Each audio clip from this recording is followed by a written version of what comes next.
제목은 행복한 가정입니다.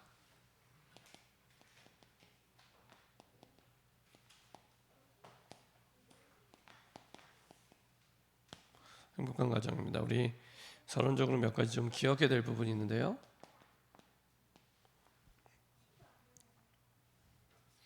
초대교회가 미리 가진 시간표입니다. 초대교회가 미리 가진 시간표입니다. 항상 언약을 미리 가진 자가 이기게 됩니다.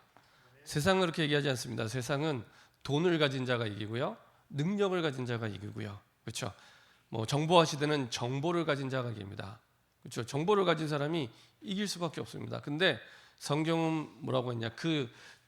사실은 정보 중에 정보, 가장 중요한 것은 하나님의 약속입니다. 말씀이 나의 약속으로 그 언약을 미리 가진 자는 반드시 승리합니다.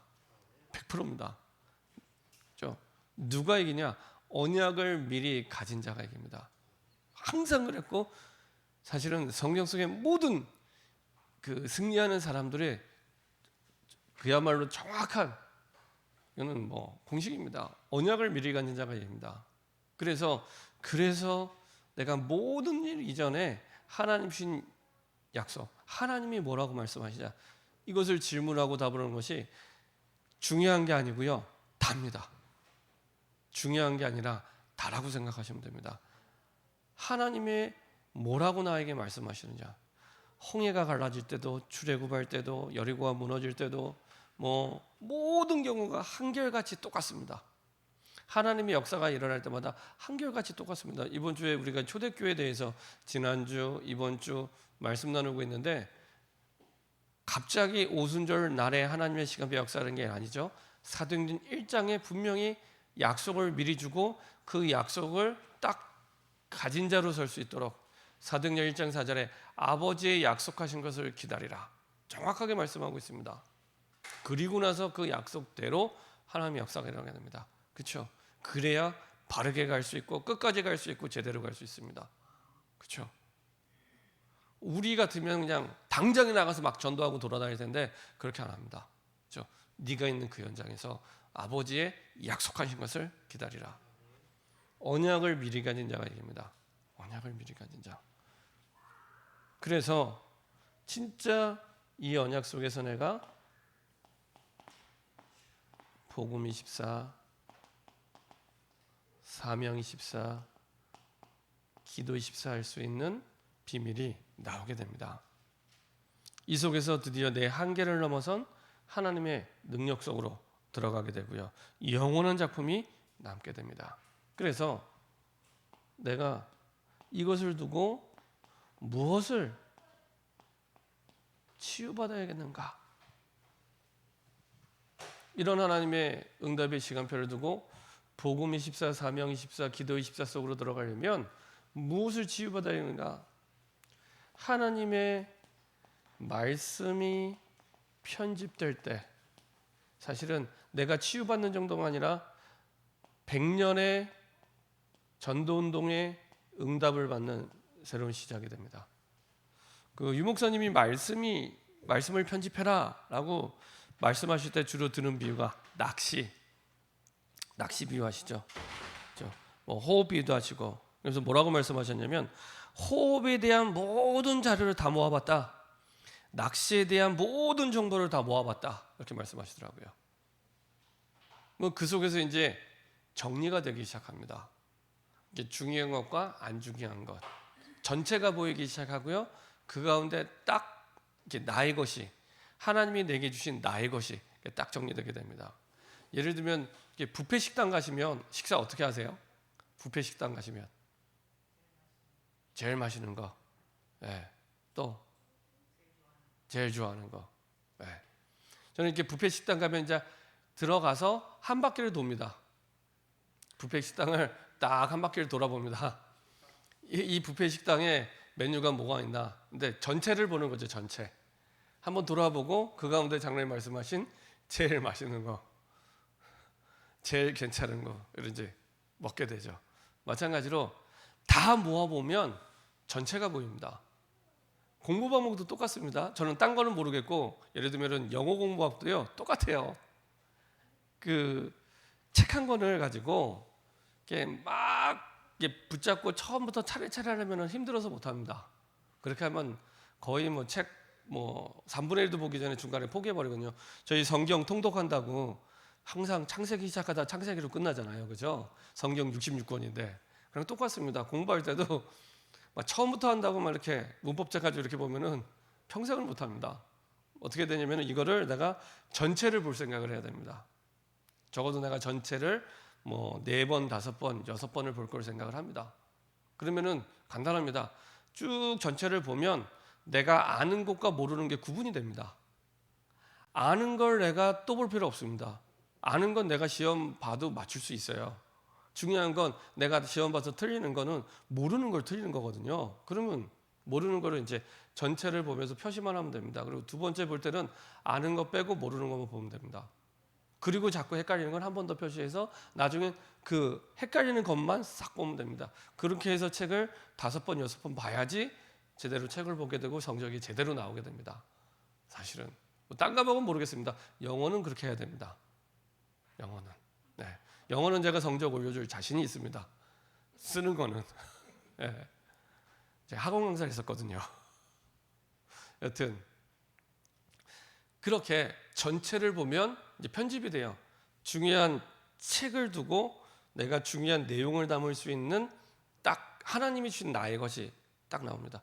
제가 이제 그 교회 다닐 때 중고등부 때 청소년부 때 회지를 만들었습니다. 물론 대학 때도 뭐 대학에서 늘 그 과에서 회지를 만드는 회지를 만드는데 이제 편집부가 모여서 편집을 하잖아요. 자료를 싹 거기에 관련된 자료를 싹 다 모읍니다. 그리고 거기서 이제 필요한 내용들, 중요한 내용들, 꼭 들어갈 내용들을 순서에 맞춰서 편집을 하죠. 그럼 나중에 한 권의 책이 나옵니다. 작품이 나옵니다. 그렇죠. 예를 들면은 오늘은 행복한 가정이잖아요. 진짜 우리 가정에 응답받아야겠다. 그러면 말씀의 흐름 속에 가정을 향한 언약들을 쭉 찾아봅니다. 말씀의 흐름 속에. 그리고 이제 조금만 더 여유가 힘이 된다. 그러면 이제 우리 다락방 같은 경우에는 그 전문 사역들이 너무 잘 되어 있습니다. 이제 연륜이 쌓이다 보니까 그럼 그 부분에 관련된 메시지를 쭉 훑어보면 됩니다. 예를 들면 제가 대학 사역을 했잖아요. 그러면 저 같으면 유 목사님이 대학 수련회 때 메시지했던 부분들, 그다음에 대학 사명자들에게 주셨던 메시지들이 있습니다. 그거를 쭉 뽑아서 보겠어요. 내가 평생 대학 사역을 해야 될 사람이면. 그럼요. 그 속에서 그 흐름 속에서 중요한 것들이 나옵니다. 그 흐름 속에서 대학 사역을 두고 중요한 것들이 나오게 됩니다. 그렇죠? 그 속에서 시작하면 정확합니다. 그 속에서 시작하면 정확합니다. 그렇죠? 그 흐름 속에서 나의 것이 나오기 시작합니다. 말씀 편집. 그렇죠? 업도 마찬가지입니다. 업도. 쭉 말씀이 흘러오는 흐름이 있습니다. 그 속에서 편집이 돼서 100년의 응답까지. 말이 100년이지요. 평생의 응답이요. 영원한 응답과 반드시 연결이 됩니다. 그래서 우리가 그동안 많은 메시지를 들어왔기 때문에 뭐가 해야 되냐. 정리가 안 됐습니다. 숨가쁘게 달려왔는데 이게 진짜 내가 처한 환경 속에 내 것으로 정리가 안 됐습니다. 그래서 조금만 정리만 돼도 굉장히 중요한 응답이 시작됩니다. 자, 이 속에서 하나님이 우리 가정에서 원하는 부분이 있습니다. 성경적인 전도운동의 5가지 기초가 우리 가정 중심으로 세워지길 원하십니다. 그래서 우리가 있는 가정에서 다락방이 시작되길 원합니다. 다락방. 근데 거창하게 할 것도 없고요. 나 혼자서도 충분히 할 수 있습니다. 그렇죠? 혼자서가 아니라면 사역자를 요청하고요. 그리고 다락방이 있는 곳에 같이 할 수 있도록 그렇게 하시면 됩니다. 다락방이 되면 반드시 팀 사역을 통해서 만남이 살아나게 됩니다. 그리고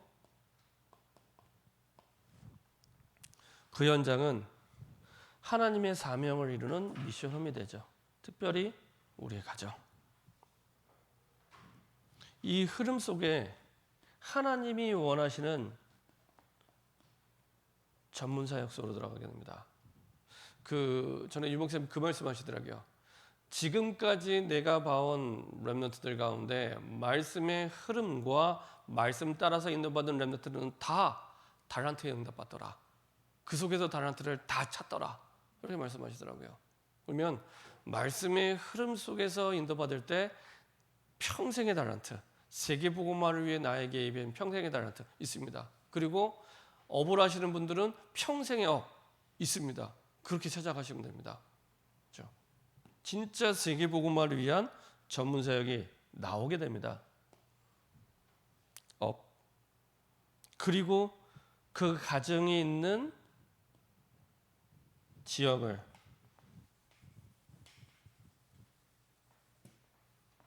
살리는 지기회. 응답을 받게 됩니다. 이렇게 해서 하나님이 원하시는 응답이 어디냐면 교회입니다. 교회. 그렇죠? 그래서 여러분들 잘 아시는 것처럼 빌립보 교회는 누구의 집이 교회가 됐어요? 루디아의 집이. 루디아 개인으로부터 시작해서 그 집이 나중에 교회가 됩니다. 그렇죠? 그 다음에 데살로니가 교회는 누구의 집이 데살로니가 교회가 됐습니까? 야손의 집이. 그리고 고린도 교회는 누구의 집이 됐습니까? 브리스가 부부의 집이 교회가 됐습니다. 그렇죠? 그러면 우리 집이 성경적으로 하나님이 가장 원하시는 응답은 여기까지. 그 지역을 살리는 교회까지입니다.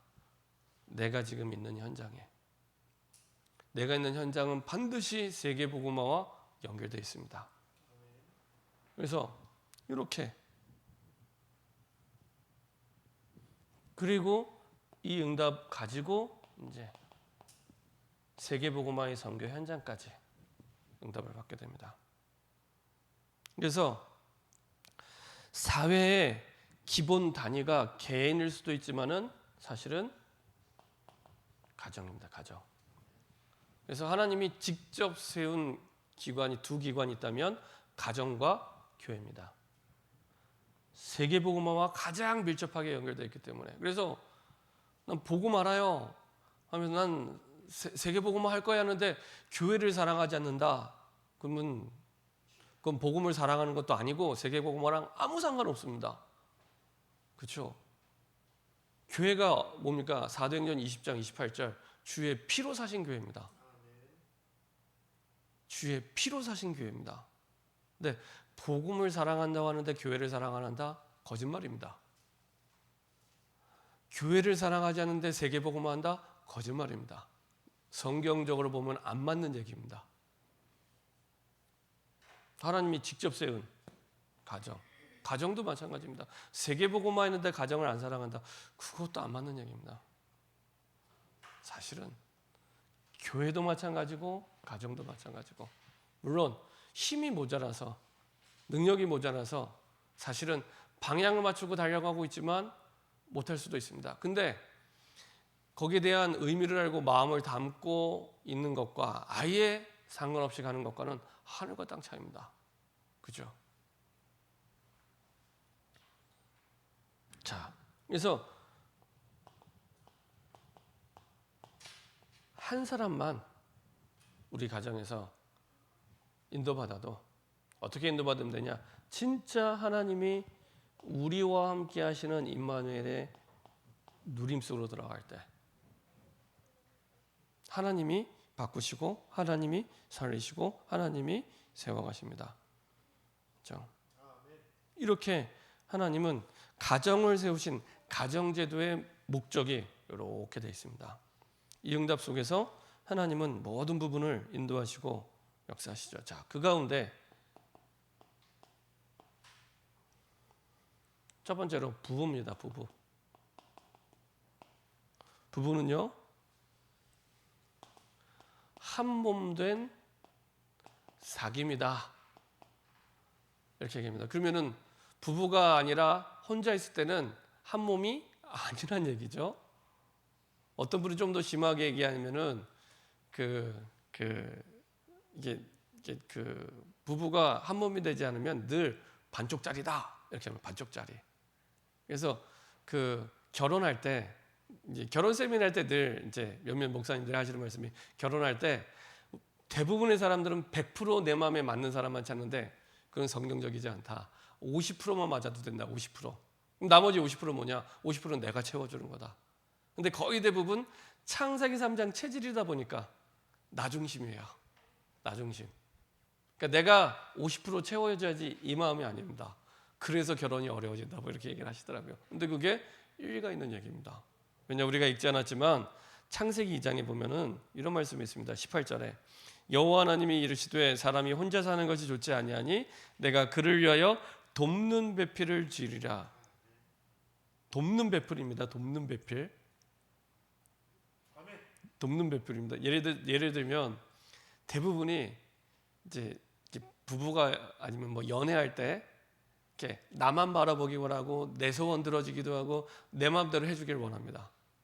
남자는 남자 입장에서 여자는 여자 입장에서 그렇죠. 완전 창세기 3장 체질로 연애하고 결혼하는 겁니다. 그렇죠. 성경적인 응답은 뭐냐? 돕는 배필. 이 사람의 부족한 부분이 뭘까? 이 사람의 연약한 부분이 뭘까? 이 사람의 모자란 부분이 뭘까를 도와주는 배필로 나를 붙인 겁니다. 사실은. 네. 이게요.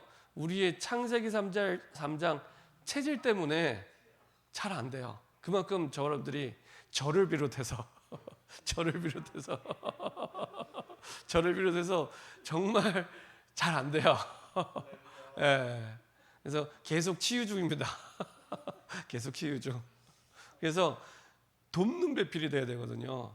근데 거의 짐이 되는 배필 뭐 이렇게 비슷하게 가고 있는데 성경적인 원리는 그렇습니다. 50%만 맞아도 돼요. 나머지 50%는 하나님이 나보고 채우라고 만나게 하신 겁니다. 그래야 온전한 한 몸이 되는 겁니다. 자,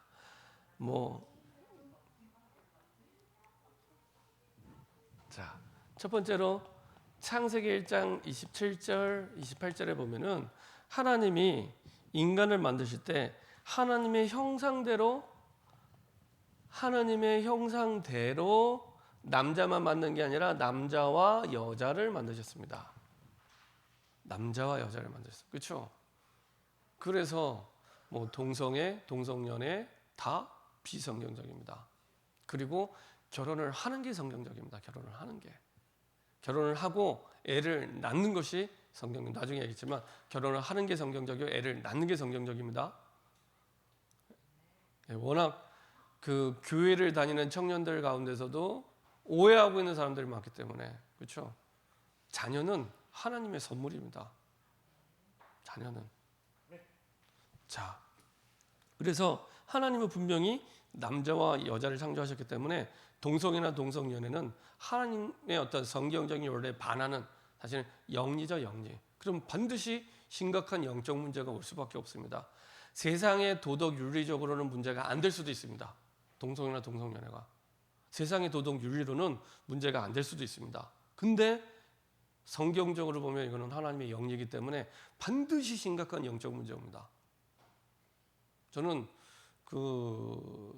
반동성애 사역하시는 의사분, 이분이 장로님이신 것 같은데 그쪽에서는 유명하신 분이에요. 제가 원주 임원을 뵀을 때 한번 특강을 하러 오신 적이 있는데 동성애자들의 실제 현장은요 말로 다 할 수 없을 만큼 심각합니다. 진짜 심각합니다. 나중에 아마 특강할 수 있는 자리가 있으면 뭐 이렇게 얘기할 수가 있겠지만 너무너무 심각합니다. 그리고 너무너무 만연되어 있습니다. 이게 성소수자라고 하잖아요. 소수가 아닙니다. 소수가 아닙니다. 60만 이상입니다. 우리나라에. 소수가 아닙니다.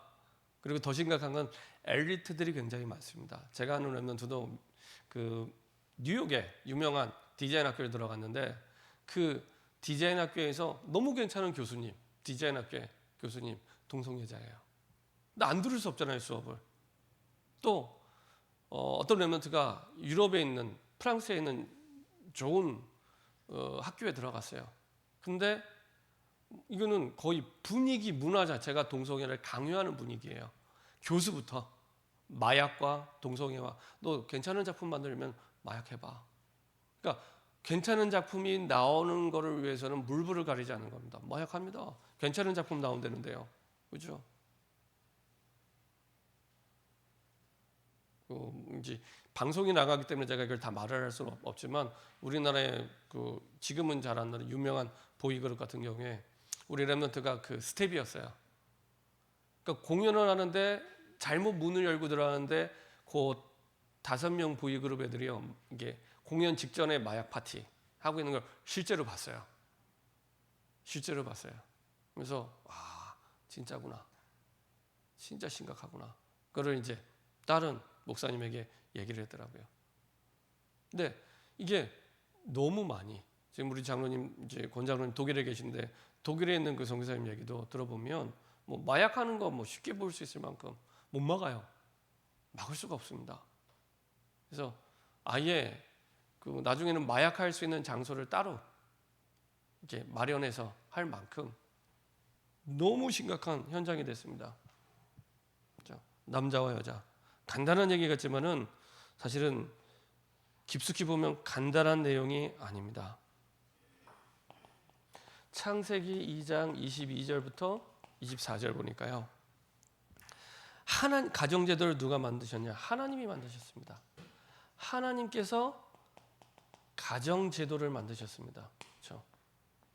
전에 한번 그 신학교에서 여러 가지 얘기하다가 도대체 누가 이런 새벽 기도를 만들어 갖고 이렇게 우리를 힘들게 하냐 막 그랬는데 그때 이제 교수님이 얘기하시더라고요. 예수님이 만드셨다고. 마가복음 1장 35절에 새벽 오이렴이명의 예수님이 한적한 곳으로 가서 기도하사 그러면서 예수님이 만드셨다고. 하나님께서 가정제도를 만드셨습니다. 그렇죠? 근데 계속 심각하게 사단은 어디를 공격하냐?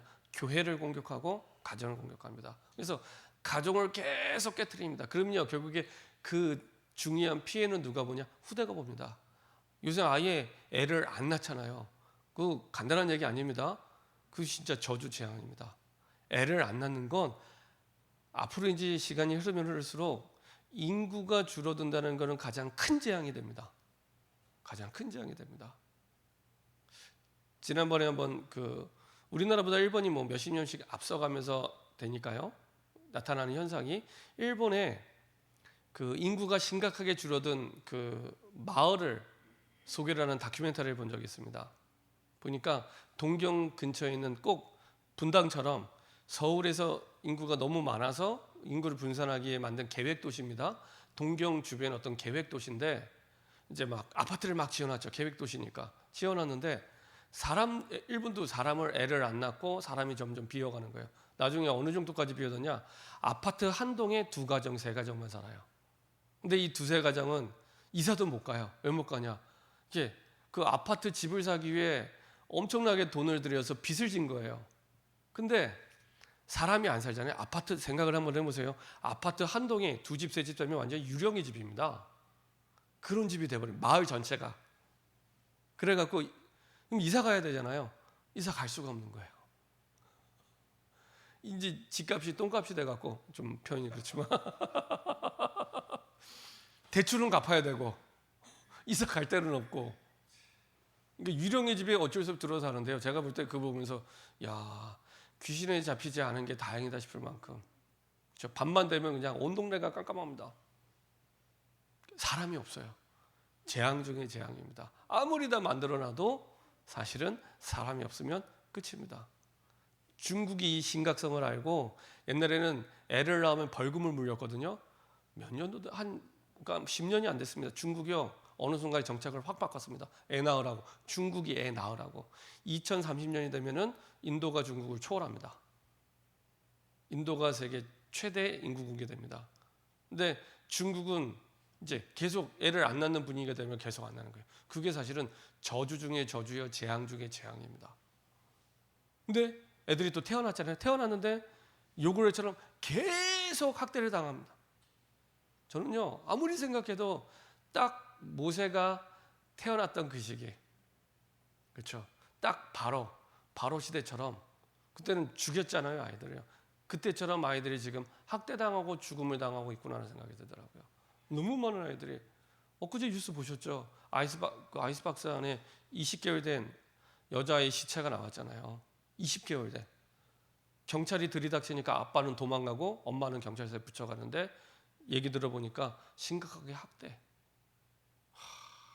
막 아이를, 그 여자아이를 좀 표현이 막 너무 심각하게 막 학대를 해서 아이가 결국에 그야말로 좀 나쁜 편이 있는 그대로 표현으로 맞아 죽은 거죠, 아이가. 20개월 된 여자아이가. 근데 이게 한두 번이 아니잖아요. 도대체 이게 몇 번째입니까? 그죠? 정은이 사건 정도 났으면은 좀 이제 저게 지금 심각한 죄구나라고, 이게 심각한 영적 문제구나 하고 안 해야 되잖아요. 멈출 수가 없는 거예요. 왜냐? 영적 문제거든요. 내 힘으로, 육신의 노력으로 멈출 수가 없습니다. 그러면서 한순간에 가족이 다 범죄자가 되잖아요. 그죠? 한순간에. 그러면 결국에 이게 깨지는 겁니다. 가정이 깨지면 어떻게 됩니까? 나라가 무너지기 시작합니다. 그렇죠? 결국에는 나라가 무너지기 시작합니다. 가장 기본적인 단위이기 때문에.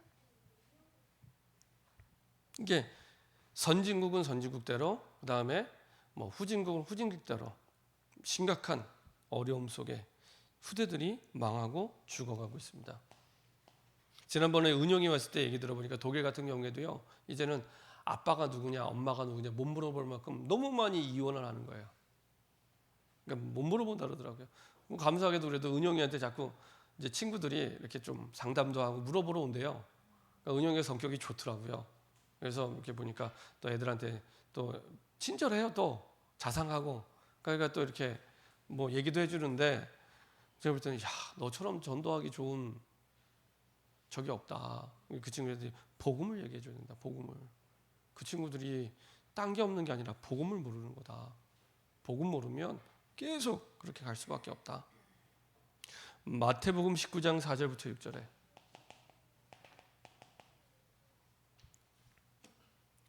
자, 역시 예수님이 말씀하셨습니다. 이제 둘이 아니요 한 몸이다.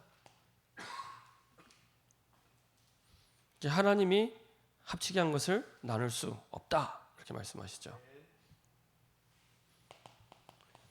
에베소서 5장 22절부터 25절 이걸 한번 찾아보도록 하겠습니다. 성경 속에서 부부의 원리를 말씀하는 내용입니다. 우리는 성경대로 해야 되니까요. 에베소서 5장 22절부터 25절입니다. 부부에서 아내와 남편이 어떤 관계에 있는지, 자, 에베소서 5장 22절부터 25절입니다. 같이 한 목소리로 합독하겠습니다. 에베소서 5장 22절부터 25절입니다. 에베소서 5장 22절부터 25절입니다. 성경에서 말씀하시는 복음 안에서 아내, 복음 안에서 남편이 어떤 관계 속에 있어야 되는지 같이 한 목소리 합독하겠습니다. 아내들이여 자기 남편에게 복종하기를 죽게 하듯 하라. 이는 남편이 아내의 머리 됨이 그리스도께서 교회의 머리 됨과 같음이니 그가 바로 몸의 구주시니라. 그러므로 교회가 그리스도에게 하듯 아내들도 범사에 자기 남편에게 복종할지니라. 남편들아 아내 사랑하기를 그리스도께서 교회를 사랑하시고 그 교회를 위하여 자신을 주심같이 하라. 그렇죠? 자, 아내들이여 남편에게 어떻게 하라고요? 복종입니다. 순종과 복종의 차이를 아시죠? 순종은 내가 순순히 따라가는 게 순종입니다. 복종은 뭡니까? 마음이 안 내켜요. 싫어, 힘들어, 어려워. 근데 내가 따라가는 게 복종입니다. 근데 여기서는 순종이 아니라 뭐라고요? 복종입니다. 그러면 사단이 반대로 어떻게 많이 괴롭힐까요? 복종할 수 없게 감정을 건드리고 마음을 건드리고 생각을 건드리는 겁니다. 복종입니다. 복종. 여기까지 보면 여자들이 되게 손해보는 것처럼 돼요. 근데 그게 아닙니다. 그 뒤가 더 심각합니다. 자, 그 뒤에 이제 그러니까 뭐 24절에도 역시 뭐 아주 정확하게 이제 분명하게 아주 이제 강하게 말하죠. 교회가 그리스도에게 하듯 아내들도 범사에 자기 남편에게 복종할지니라 이렇게 합니다. 이렇게 하면 여자분들이 되게 손해 보는 것처럼 보이지만 그 뒤에 이제 남편들입니다. 이게 또 다릅니다. 남편들의 아내 사랑하기를 그리스도께서 교회를 사랑하시고 그 교회를 위하여 자신을 주심같이 하라. 복종하는 건 그냥 복종하면 돼요. 물론 그것도 쉽지 않겠지만, 근데 아내를 사랑하래요. 중요한 단어는 아내는 남편에게 복종해야 되는 거고요. 남편은 아내에게 사랑을 해야 됩니다. 사랑해야 되는데 어떻게 해야 된다고요? 그리스도께서 교회를 사랑하시고 그 교회를 위하여 자신을 주심같이 하라. 죽도록 사랑하라는 얘기입니다. 죽도록. 생명 바쳐 사랑하라는 얘기예요. 생명 바쳐. 그렇죠? 복종하는 데는 생명 걸라고 말씀 안 하셨어요. 그죠? 근데 사랑하는 데는 목숨 걸고, 그렇죠? 예수님께서 교회를 하여 생명 걸고 교회를 세우셨잖아요. 그랬던 것처럼 생명 걸고 사랑하라는 얘기입니다. 그래서 절대 손해 아닙니다. 그렇죠? 그래서 보통 여기에서 이제 비유해서 많은 분들이 이런 얘기합니다. 남자는 머리야 이렇게 얘기합니다. 그러면 이제 여자분 뭐라 하냐면 그래? 그러면은 여자는 그 머리를 움직이는 목이야 뭐 이렇게 얘기합니다. 여자의 마음은 뭐 갈대야 막 너무 많이 흔들려. 그러면 이제 또 여자분들 얘기합니다. 갈대 끝에 붙은 메뚜기가 남자야. 근데 실제 요새는 더 그런 것 같습니다. 그렇죠? 거의 뭐 남자는 머리지만 그 머리를 움직이는 거의 목들이 여자분들이기 때문에 그래서 아내는 남편에게 순종이 아니라 복종입니다. 아마 이게 따라갈 수 없는 분이 있을 거예요. 근데 복종. 그리고 남편은 아내를 사랑하라. 근데 어떻게 사랑하냐? 생명 걸고 그렇죠? 사랑하라. 이 모든 관계가 나중에도 말씀드리겠지만은 뭐 부부와 부부 사이의 관계, 그다음에 부모와 자녀의 관계, 모든 관계는요 세상의 도덕 윤리와 다르게 뭐가 관계냐면 하나님으로부터 나오는 겁니다. 그래서 모든 것들이 신본주의적으로 하나님으로부터 나오는 관계입니다. 그렇죠? 그래서 비유를 들어도 부부의 비유를 들어도 교회와 그리스도의 관계로 설명을 하는 겁니다. 세상의 윤리와 다른 그렇죠? 그래서 이거는 무조건 나쁜데 그러면은 뭐 예수 믿지 말면 믿지 말아야 됩니까? 그런 거 아닙니다. 주 안에서 요게 다른 부분입니다. 주 안에서. 그래서 한 번은 제가 그 대학생 때 저희 그 교회 선배님 가운데 CCC 순장 선배님이 있었어요. 근데 그분이 부모님이 불신자예요. 불신자인데 어느 순간 되게 갈등하더라고요. 이분이 되게 효자거든요. 근데 어떤 수련회를 참여해야 되는데 부모는 가지 말라고 하고 자기는 가야겠고 순장이니까 막 갈등하는 결국에 안 갔어요. 근데 이제 그걸 보면서 저게 성경적으로 맞나 했는데 아닙니다. 성경적으로 맞는 내용이 아닙니다. 그렇죠? 본인이 중요하게 영적 원리를 가지고 주 안에서 사실은 하나님의 뜻을 붙잡고 성령 인도를 받아야 됩니다. 그렇죠? 약간 불안해하는 눈빛이 계시기 때문에 성경을 가지고 또 설명을 드리겠습니다. 마가복음 10장 29절 30절입니다. 마가복음 10장 29절 30절입니다.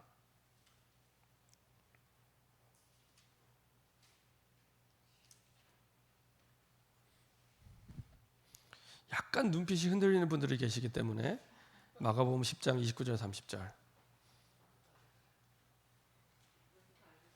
그 예수님이 제자들에게 주신 말씀입니다.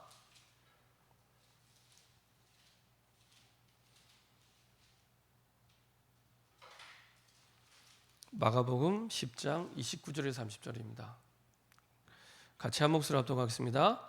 예수께서 이르시되 내가 진실로 너에게 이르노니 나와 복음을 위하여 집이나 형제나 자매나 어머니나 아버지나 자식이나 전토를 버린 자는 현세에 있어 집과 형제와 자매와 어머니와 자식과 전토를 100배나 받되 박해를 겸하여 받고 내세의 영생을 받지 못할 자가 없느니라.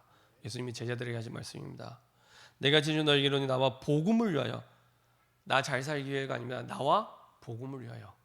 하나님은 우리 중심을 아시죠? 나와 복음을 위하여 집이나 형제나 자매나 어머니나 아버지나 자식이나 전토를 버린 자는, 이건 버리란 얘기가 아닙니다.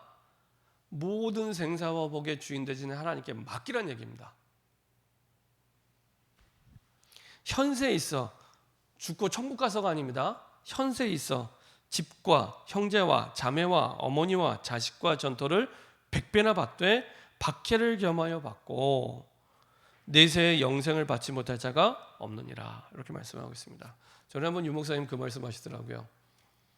내가 만약에 전도자라면 하나님께서 내가 진짜 내 가정과 내 아이와 그리고 내가 돌봐야 될 일본 분들을 나빠서가 아니라 진짜 세계복음화를 두고 내가 못한다면, 안 하는 게 아니라 못한다면 하나님께서 전도자를 책임져 주지 않겠냐. 저는 그게 참 맞다고 생각이 듭니다. 정말로 하나님 나를 전도자로 부르신 게 맞다면, 그렇죠? 버리는 게 아니고요. 내가 진짜로 맡긴다면, 그러면 하나님께서 절대로 손해보게 안 하십니다. 그렇죠? 그래서 혹시 오해되실까봐, 그렇죠? 주 안에서 나와 복음을 위하여.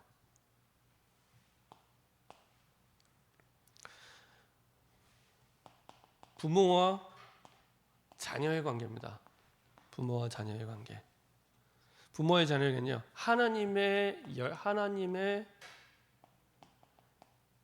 열매인 기업, 하나님의 열매인 기업이다, 이렇게 얘기합니다. 보통 성경에서 기업이라고 하는 말은요, 재산, 소유, 상속, 이런 의미가 있습니다. 이 기업이란 말은 성경적인 원어 표현을 보면은 재산, 상속, 소유, 이런 의미가 있습니다. 기업은 재산, 상속, 소유, 이런 의미가 있는데, 결국에 이 의미는요, 하나님의 것이라는 얘기입니다. 하나님의 것, 하나님의 소유, 하나님의 재산이라는 얘기입니다. 하나님의 것. 그래서 상속은 하나님으로부터 나와서 우리에게 주신 것이기 때문에 하나님의 것. 그렇죠? 그래서 저와 여러분들은 그것을 맡은 청직입니다. 내 자녀는 물론 육신적인 내 자녀는 맞지만 근본적으로는 하나님의 것입니다. 하나님의 것. 그렇죠? 내 자녀 이전에 하나님의 자녀입니다. 그리고 하나님의 열매입니다. 그리고 하나님의 선물. 자녀를 안 낳는 건 비성경적입니다. 사실은. 이게 못 낳는 것과 안 낳는 건 다르죠. 근데 그런 건 있더라고요. 제가 이제 태영아부를 2년을 하다 보니까 몇 가지 이제 여러 가지 공통적인 게 나와요.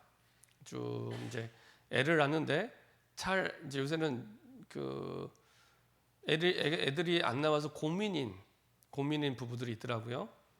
애를 안 낳으려고도 하지만 안 나와서 고민 부부 있는데 보통 뭐 5년 있다 첫 애를 낳고 7년 있다 첫 애를 낳고 10년 있다 낳으시는 분도 봤어요. 너무 기뻐하시더라고요. 10년 있다 낳으신 분 보니까 10년 있다 나온 아이를 데리고 나와서 그 아이가 태어나면 교회 처음 올 때가 있습니다. 그때는 이제 담임 목사님이 이렇게 기도를 해주십니다. 그럼 아이를 이렇게 딱 안고 와서 이렇게 기도해 주는데 뭐 너무 기뻐갖고 10년 만에 애를 낳으니까.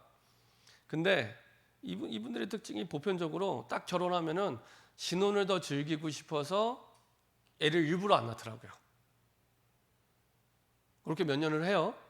근데 신기한 건 이분들의 공통점이, 이거는 꼭 무슨 뭐 통계적으로는 아닌데 제가 사역을 하다 보니까 공통점이 주로 그런 분들이 나중에 애를 진짜 가지려고 할 때 못 가져요.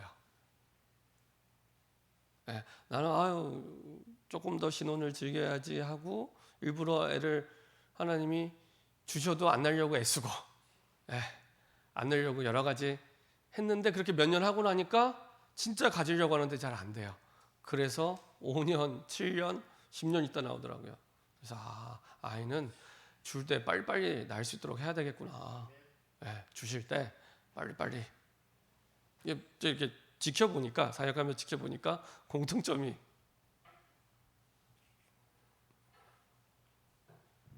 근데 하나님의 열매로 생각을 안 하는 거죠. 하나님의 선물이라고, 그 어떤 것과 비교할 수 없는 선물인데 그렇게 생각을 안 하는 겁니다. 그냥 그것도 역시 창세기 3장의 나 중심으로, 그러니까 모든 것들이 창세기 3장 중심으로 생각하고 판단하고 결정하면서부터 문제 아닌데 문제가 되고 어려움이 오는 이런 일들이 계속 일어나게 됩니다. 자, 우리 자녀들에게 가장 중요한 부분이 무엇입니까? 가장 중요한 부분. 가장 중요한 부분은 언약이 전달되는 겁니다. 구약 성경에 항상 변함없이 신명기 6장 4절부터 9절 모세의 한이 담긴 내용입니다. 우리 한번 볼까요? 신명기 6장 4절부터 6절입니다. 모세의 한이 담긴, 이스라엘 백성들이 430년 동안 비참하게 짐승처럼 노예로 살 수밖에 없었던 이유, 언약을 잃어버린 민족이었기 때문에, 아까 서론에 말씀드린 대로 언약을 미리 가지면 반드시 승리하지만 반대로 언약을 잃어버리면 반드시 노예됩니다. 그렇기 때문에 이거를 모세는 너무나 정확히 알고 있었기 때문에 신명기 6장 4절부터 9절 같이 한 목소리로 합독하겠습니다. 이스라엘아 들으라, 우리 하나님 여호와는 오직 유일한 여호와이시니 너는 마음을 다하고 뜻을 다하고 힘을 다하여 내 하나님 여호와를 사랑하라. 오늘 내가 내게 명하는 이 말씀을 너는 마음에 새기고 내 자녀에게 부지런히 가르치며 집에 앉아 있을 때든지 길을 갈 때든지 누워 있을 때든지 일어날 때든지 이 말씀을 강론할 것이며 너는 또 이것을 내 손목에 메어 기호를 삼으며 내 미간에 붙여 표로 삼고 또 내 집 문설주와 바깥문에 기록할지니라. 한입니다. 한. 내 자녀에게 부지런히 가르치면 어느 정도 집에 앉았을 때 있는지 길을 갈 때든지 누워 있을 때든지 24시입니다. 24시에 24시. 일어날 때든지 이 말씀을 강론할 것이며, 영어 성경에 디스커션, 계속 포럼하랍니다. 우리 자녀들하고 어떤 포럼하고 계십니까? 집에 앉아 있을 때든지 일어날 때든지 누워 있을 때든지 말씀 계속 디스커션. 너는 또 그것을 내 손목에 메어, 잊지 말라고. 손목 다 갖고 계시잖아요. 늘 24시 하잖아요. 손목에 메어 기호를 삼으며 내 미간에 붙여 표를 삼고, 서로 바라보는 거죠. 바라보면 미간이 딱 눈에 보이잖아요. 말씀. 사람 보지 말고 말씀 보라고. 미간에 표를 삼고 또 내 집 문설주와 바깥문에 기록할지. 들어갈 때든지 나올 때든지. 살아있으면 들어갈 때가 있고 나올 때가 있잖아요. 살아있을 때는. 그죠? 들어갈 때든지 나올 때든지 딴 거 보지 말고 말씀 보라고. 사람 보지 말고 말씀 보라고. 그 말씀을 잃어버려서 노예됐고, 말씀을 잃어버려서 짐승처럼 비참하게 430년 동안 노예, 할아버지도 노예, 아빠도 노예, 나도 노예, 내 자녀도 노예, 짐승처럼 죽여도 말 못하는 노예. 그래서 모세가 얘기하는 겁니다. 나는 저 가나안 땅에 들어갈 수 없지만 하나님의 백성을 살아가는데 가장 중요한 게 뭐냐? 언약을 잊지 말아라. 언약을 잃어버린 민족은 희망도 없고 소망도 없고 아무것도 없는 거다. 언약이 없는 건 아무것도 없는 겁니다. 희망도 없고 소망도 없고 흑암 속에 계속 살아가게 되는 겁니다. 그렇죠? 반대로 언약만 붙잡기만 하면 반드시 100% 언약 가진 자가 이기게 됩니다. 그 가운데서 다른 언약이 아니라 정말 변질되지 않는 복음의 언약. 그렇죠? 율법적인 말씀이 아니라 성경적인 복음. 그렇죠? 예수가 그리스도라는 복음을 알았다는 건요, 기가 막힌 일입니다. 이거는 기적 중의 기적입니다. 2000년 만에 회복된 가장 성경적인 복음. 그렇죠? 예수가 그리스도라는 그 언약이 우리 후대에게 변질되지 않고 그대로 전달될 수 있도록, 그러면 저와 여러분들의 사명을 다한 겁니다. 네. 그래서 우리 후대에게 다 줬는데 언약을 주지 못했다. 그럼 우리 후대에게요 가장 나쁜 부모가 되는 겁니다. 가장 나쁜 부모.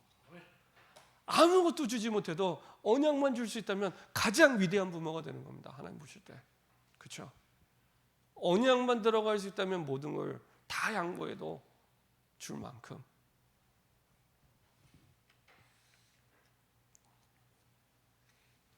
자, 출애굽기 20장 12절을 보면 10계명이 나옵니다. 10계명이 10개로 되어 있는데 1계명부터 4계명까지는 하나님과 관계된 계명이고요. 5계명부터 10계명까지는 인간과 인간 사이에 지켜야 될 계명을 하나님이 주신 겁니다. 그 가운데 5계명 가운데 10계명, 5계명부터 10계명까지의 가장 첫 번째 계명이 뭐냐? 내 부모를 공경을 합니다. 거기는 신자 불신자 상관없습니다. 부모가 신자든 불신자든 내 부모를 공경하라. 그렇죠?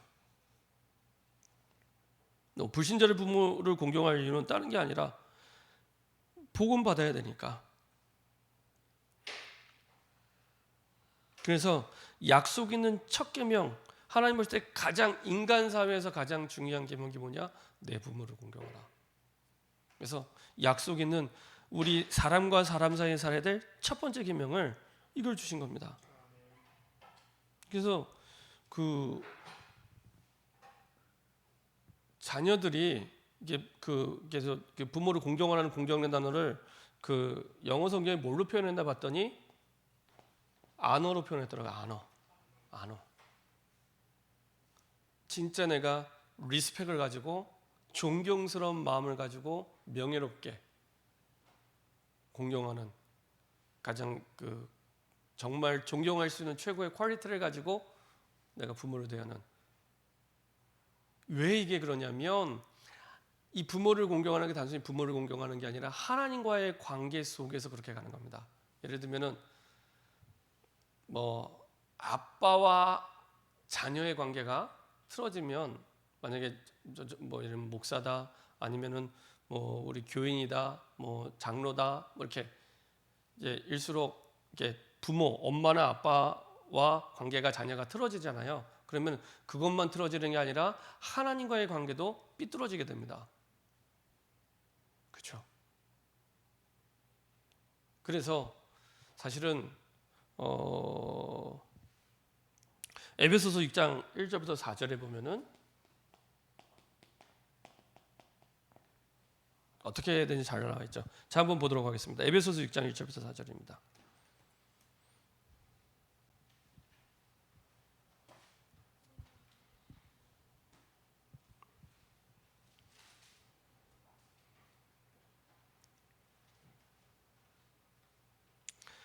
자, 에베소서 6장 1절부터 4절입니다. 같이 한 목소리 합독하겠습니다. 자녀들아 주 안에서 너희 부모에게 순종하라. 이것이 옳으니라. 내 아버지와 어머니를 공경하라. 이것은 약속 있는 첫 계명이니 이로써 내가 잘되고 땅에서 장수하리라. 또 아비들아 너희 자녀를 노엽게 하지 말고 오직 주의 교훈과 훈계로 양육하라. 이렇게 됐습니다. 그래서 자녀들은 부모에게 순종하고 공경하는 것이 약속의 첫 계명이요. 그리고 아비들은 자녀를 노엽게 하지 말고 오직 주의 교훈과 훈계로 양육해라. 이렇게 되어 있습니다. 그래서 하나님과의 관계 속에서 자녀의 관계를 주신 겁니다. 그래서 저는 감사하게도 그 자녀가 태어나기 전에 그 자녀가 있어야 될 이유에 대해서 그렇게 얘기했습니다. 하나님, 내가 하나님을 아버지로 부르고 내가 기도하고 임마누엘을 누리는데 자녀가 있을 때랑 없을 때랑 다르지 않겠습니까? 내가 자녀가 있다면 아버지 하나님의 마음을 조금 더 내가 이해할 수 있지 않겠습니까? 그래서 나에게 하나님 자녀를 달라고.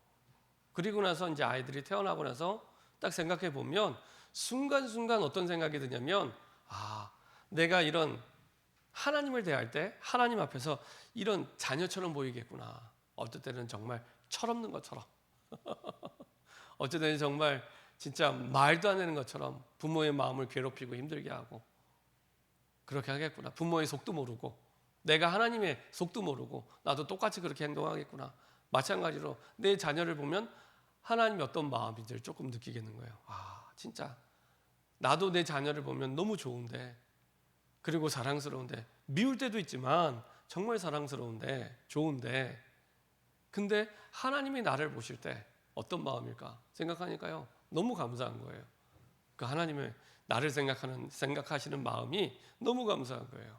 그래서 내가 하나님의 자녀라는 게 더 깊이 누려질 수 있는 기회가 됩니다. 내가 하나님의 자녀라는 게, 내 자녀를 보니까, 내가 아빠가 되고 부모가 되고 나서 보니까 그렇더라고요. 하나님과의 관계 속에서 하나님은 모든 것들이 관계되어지고 열매 맺고 인도받기를 원하십니다. 자, 그 가운데 누가복음 2장 40절 52절에 보면, 누가복음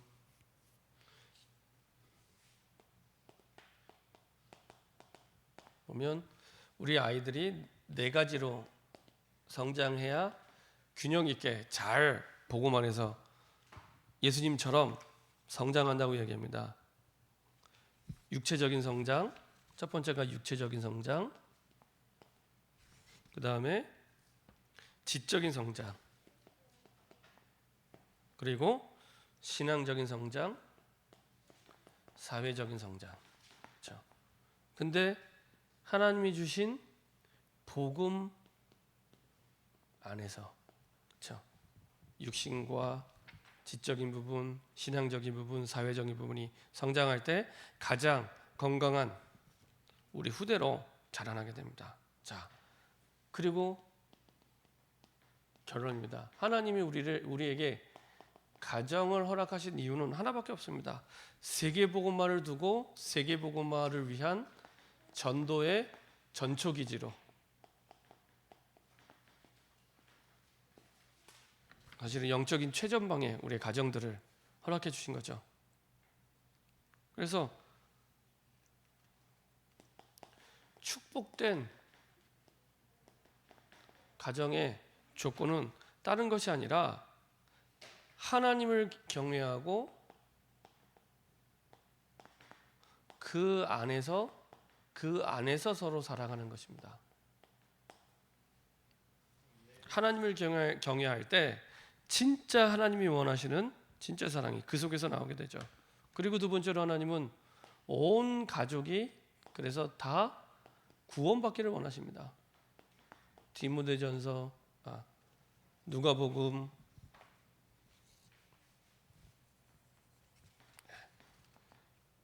한 개만 적도록 하겠습니다. 사도행전 16장 31절. 주 예수를 믿으라, 그리하면 너와 내 집을 얻으리라. 너와 내 집이 구원을 얻으리라. 이거는 감옥에 들어간 바울에게 간수장이 와서 그 전에 질문합니다. 내가 어떻게 해야 구원받을 수 있습니까? 질문했더니 바울은 뭐라고 대답하면, 네가 구원받는 것에 대해서 너만 구원받는 게 아니라 주 예수를 믿으라. 그리하면 너와 내 집이 구원을 얻으리라. 그 뒤에 34절까지를 읽어보면은 이 사람뿐만 아니라 이 사람 가족뿐만 아니라 그 사람의 권속 종들까지도 다 구원받게 됩니다. 한 사람 때문에. 그렇죠? 한 사람입니다. 한 사람만 올바르게 믿어도 그 한 사람 때문에 개인, 가정, 가문 다 살아나게 됩니다. 그리고 여호수아 24장 15절입니다. 이 말씀을 한번 찾아보겠습니다. 여호수아 24장 15절입니다. 여호수아가 이제 가나안 정복을 다 마친 후에 이스라엘 백성들 앞에서 본인의 신앙의 중심을 표현합니다. 여호수아 24장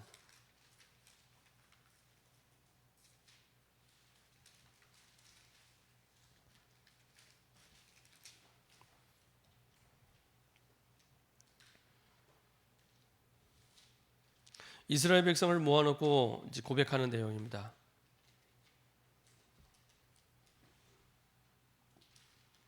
우리 24장 1절과 15절 두 절만 보도록 하겠습니다. 24장 1절과 15절입니다. 24장 1절 15절 같이 한 목소리로 합독하겠습니다. 여호수아가 이스라엘 모든 지파를 세겜에 모으고 이스라엘 장로들과 그들의 수령들과 재판장들과 관리들을 부르매 그들이 하나님 앞에 나와 선지라. 이제 그때 고백한 내용입니다. 15절. 만일 여호와를 섬기는 것이 너희에게 좋지 않게 보이거든 너희 조상들이 강 저쪽에서 섬기던 신들이든지 또는 너희가 거주하는 땅에 있는 아모리 족속의 신들이든지 너희가 섬길 자를 오늘 택하라. 오직 나와 내 집은 여호와를 섬기겠노라. 오직입니다. 그렇죠? 오직 나와 내 집은 여호와를 섬기겠노라. 자, 마지막으로 기도 제목입니다. 한 가지만 하시면 됩니다. 내가 있는 현장에서 특별히 예배 드리세요. 예배. 가정에서 혼자도 좋고 가족도 좋고 가족이 함께하면 더 좋습니다. 아까 신명기 6장 4절 9절에 있는 말씀대로 예배 드리고 그 말씀을 가지고 같이 포럼하면서 그렇죠? 나를 살리는 예배, 그 다음에 우리 가족을 살리는 예배, 우리 지역 현장을 살리는 예배. 그래서 언제까지 응답받으면요? 진짜 우리 지역 현장의 지역을 살리는 교회가 우리 집이 되겠다. 그러면 됩니다. 그래야지 우리가 분당 복음화 할 수 있습니다. 그래야 성남 복음화 할 수 있고 수도권 복음화 할 수 있습니다. 세계 복음화가 멀리 있는 게 아니라 지금 있는 내 가정, 그게 하나님 진짜 교회가 되게 하여 주옵소서. 교회. 하나님의 처음 목적은 그거기 때문에 교회가 되게 허락하여 주옵소서. 뭐만 하면 되냐? 예배. 그렇죠? 가장 중요한 게 예배입니다. 그것도요. 오늘 새벽 예배 때 보면은요. 민수기 28장에 보면은 민수기는 여러분들 아시는 것처럼 광야 40년 생활의 기록입니다. 그리고 그 내용은 이스라엘 백성들이 가나안 땅에 들어가서 하나님의 백성으로 살아야 될 삶의 규례와 기준을 말씀한 내용이 민수기입니다. 근데 28장에 보면은 매일 제사 나옵니다. 매일 제사. 매일 양 잡으래요. 근데 어디서요? 광야. 그 양 잡으면서 또 소제도 함께 드리래요. 곡식을.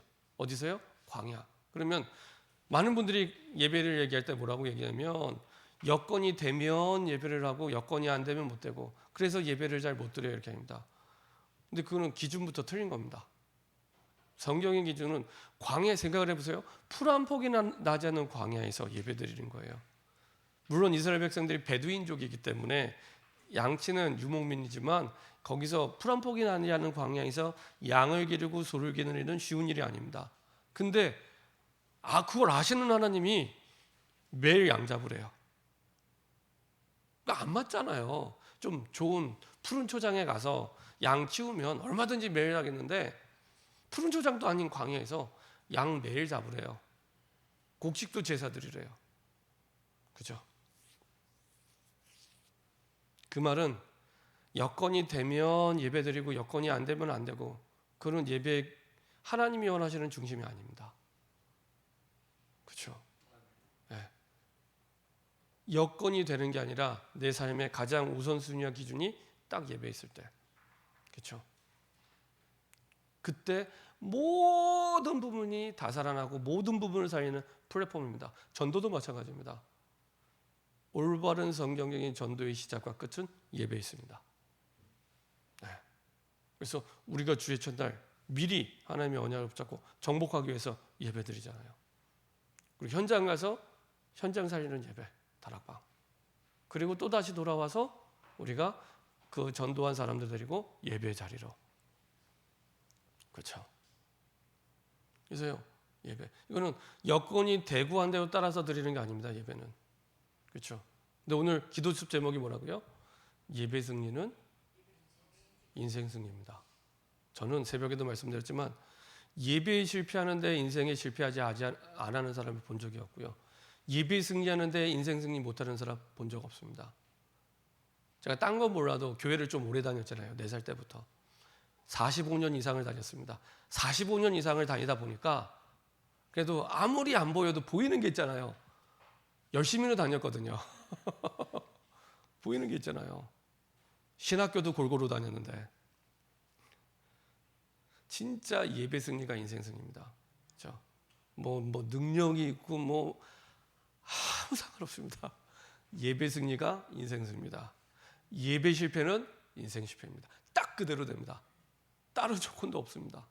뭐 머리가 좋고 나쁘고 뭐 돈이 있고 없고 아무 상관없습니다. 하나님 보실 때 기준이 하나입니다. 왜냐? 하나님의 언약이 걸려 있기 때문에. 그렇죠? 하나님의 언약이 걸려 있기 때문에. 그래서 하늘 가지고 모세가 이스라엘 백성들에게 얘기한 겁니다. 신명기 6장 4절. 그렇죠? 언약을 잊지 않도록. 그리고 민수기에서 또 예배에 대해서 분명히 여건이 안 되는 줄 아는데 양 잡으래요. 곡식 가지고 제사 지내래요. 그렇죠? 그리고 헌금. 그렇죠? 빛의 경제 응답의 정말 중요한 시작은 헌금에 있습니다. 뭐 지금 헌금 얘기하는 시간이 아니니까 다 말씀드릴 필요는 없지만은 내가 어떻게, 이건 금액이 크고 작고 문제가 아닙니다. 내가 어떤 믿음을 가지고 헌금을 드리느냐 달라집니다. 그래서 딱 이제 경제 응답을 받겠다 그러면요, 헌금부터 새롭게 시작하시면 됩니다. 제일 중요합니다. 거기에 내 어떤 언약을 붙잡고 그다음에 어떤 기도 제목을 가지고 내가 헌금을 드리는지. 그렇죠? 기본적인 4대 헌금부터 이렇게 차근차근. 그 속에서 하나님의 중요한 응답이 정말요, 하나님이 꼭 필요하면 반드시 주십니다. 그리고 안 주시면 필요하지 않구나 생각하시면 됩니다. 근데 그럼 망하냐? 아닙니다. 또 다른 하나님의 계획이 있습니다. 그 하나님의 숨은 계획을 따라 또 성령님도 받으면 됩니다. 그렇죠? 그래서 여러분들이 정말로 가장 중요하게 가정에서부터 예배가 될 수 있도록. 그래서 여러분들이 부족하고 연약하지만 정말 하나님이 주신 힘으로 우리보다 더 큰 믿음을 가진 후대들이 일어나기를 소원합니다. 기도하겠습니다. 하나님 감사드립니다. 하나님이 원하시는 행복한 가정에 축복 속으로 들어갈 수 있도록 오늘도 말씀 주심을 감사드립니다. 하나님이 이 땅 가운데 세계복음을 두고 우리를 부르셨사오니 하나님이 원하시는 세계복음의 가장 중요한 전초 기지가 되는, 가장 중요한 열쇠가 되는 복음 가진 가정으로, 미션홈으로, 세계복음화의 교회로 설 수 있도록 축복하여 주옵소서. 감사드리며 주 예수 그리스도의 이름으로 기도합니다. 아멘. 전체적인 광고는 우리 주보를 참고해 주시고요.